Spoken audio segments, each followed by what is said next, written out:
Hello, my name is Shirley Bozeman, and I'm here to talk to you about video game culture and its effect on me. So, the reason I chose this topic is because it is kind of close to me, because I've been a fan of video games for a very long time, and now more than ever, it seems that they are misunderstood because of the media. So,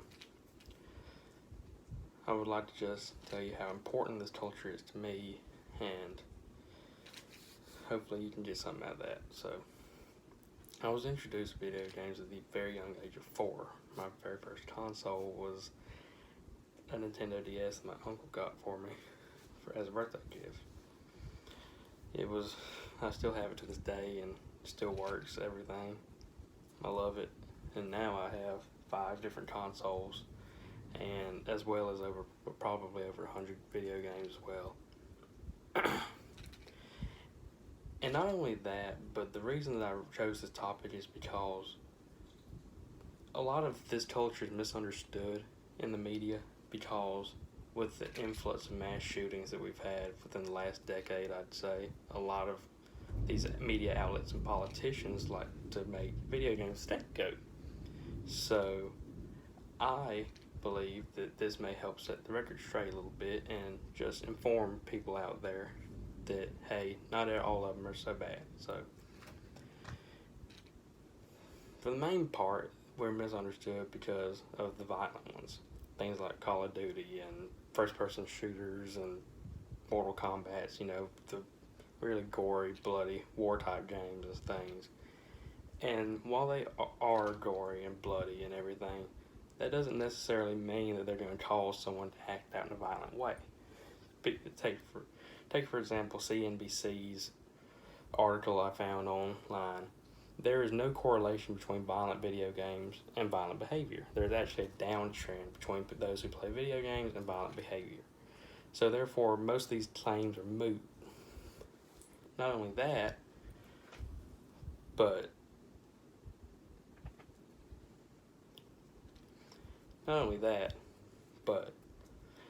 video games are more widespread today than they have been for the past, than they have been ever. I mean, I found a report that nearly half the American population, around 115 million people, play video games.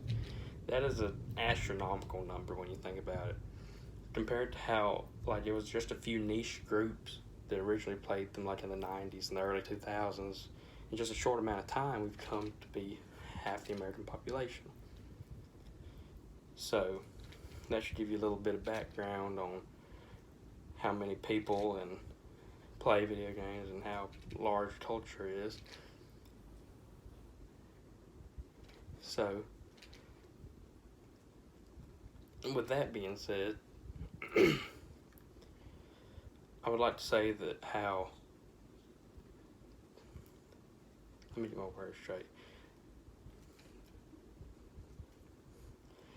This culture is different than a lot of other cultures, like country cultures or campus cultures even, because there's so many different groups. There's not just one there's a broad range group of general video games, but there's so many different groups, and so that not all of these are so violent and terrible. Some of them are just about fishing or camping or building houses. So therefore, they can also be informational, and so these little media outlets that like to tout all these video games being evil are pretty much not on the mark at all. And so, with that being said, I kind of like to wrap this up. So, to summarize, video games are not at all as bad as people like to say. And not only that, but they are more widespread today than they have ever been, with a whopping 115 million people in America playing. And I've also been a part of this culture from a young age, therefore I think I am at least a little bit credible to talk to this about you. So I appreciate your time. Thank you for listening to me. Have a nice day.